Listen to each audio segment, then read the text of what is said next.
Why, hello, everyone. It's Easter night. And I just wanted to sit back. I'm not going to preach a sermon tonight. I just want to talk to you about life. In Ecclesiastes, we read these words: There's a time for everything, and a season for every activity under the heavens. Time to be born, a time to die. Time to plant, a time to uproot, a time to kill, a time to heal. A time to tear down and a time to build, a time to weep and a time to laugh, a time to mourn and a time to dance, a time to scatter stones and a time to gather them together, a time to embrace and a time to refrain from embracing, a time to search and a time to give up, a time to keep and a time to throw away, a time to tear and a time to mend, a time to be silent, a time to speak, a time to love and a time to hate, a time of war and a time of peace.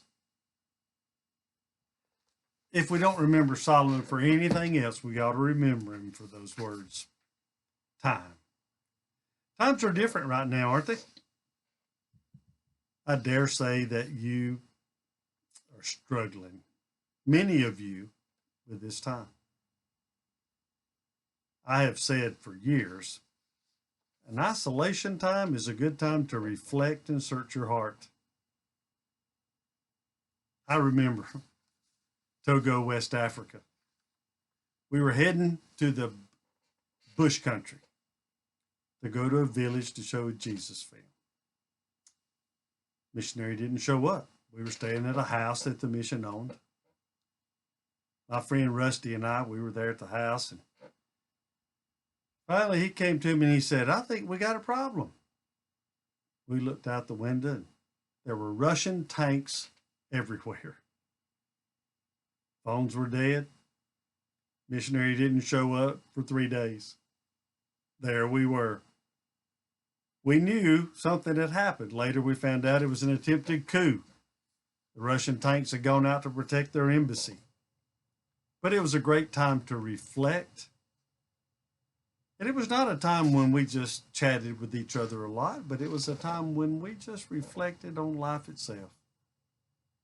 I remember I found on the second day a book on D Day, and I read it. Wow. It was such an amazing thing. The time of reflection. My dad was a World War II vet. My uncles, many people I have been pastoring over the years, saw combat in World War II. It was a good time for me to reflect on my love for my country, on the dedication of people.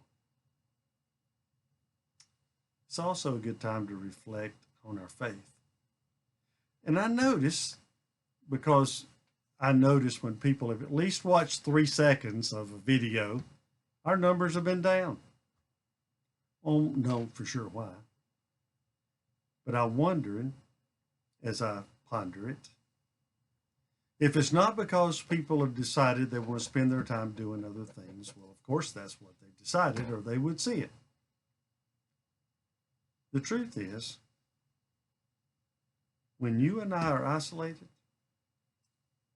there's a great tendency of Satan to draw us away from anything spiritual to everything worldly. This is not a new normal. This is a time of searching. I hear people talk on the TV and radio about, oh, we'll never be the same. I've heard that after 9/11. I've heard it after the war in Iraq. I've heard it so many times when people say, oh, this will change us forever. Let me tell you, the only thing that will change us forever is a heart filled with love, a heart devoted to Christ. My fear is that many of us as believers are letting TV and internet and social media rob us of this precious time. Stay away from it. Choose something else. Remember, contacting the 3 people above you on your directory list, the 3 below. Please do that. Let them know you're thinking about them. There may be people you barely know, but you can get to know. Look for ways up close and personal without getting up close and personal. You are challenged on Wednesday night to come by the church and pick up a blessing bag as you go out to go to the grocery store or as you go to the hospital to get your medicine or see a doctor, and to give it to a homeless person, because our homeless people right now are suffering because many of the restaurants would give them food.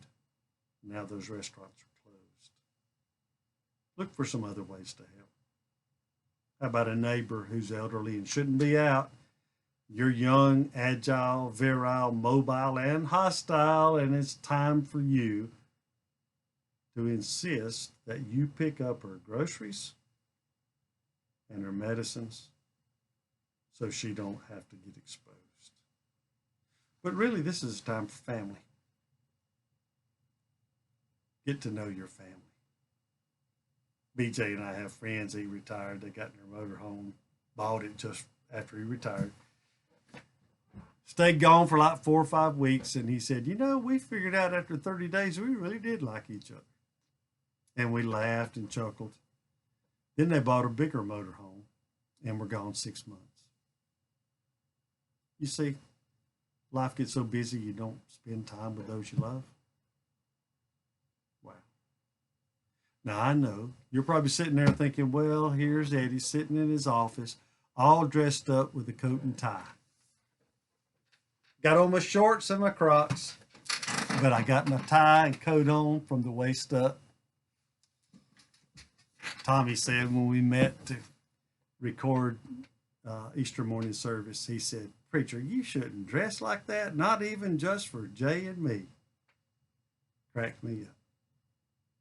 We can't take ourselves too seriously. We got to learn that this whole world we're in, it'll do everything it can to distract us from what's really important. And you know what's really important? Your family. What you do for others, how you live out your faith. So it's Easter night. Sleep well. Have a great evening. Relax. Don't forget, we're reading through the Bible in the Message. I know I'm behind. Some of you might be behind. It's a great time to catch up. Reflect. Let's pray. Thank you, Father, for your love. For we pray in your name. Amen. See y'all later.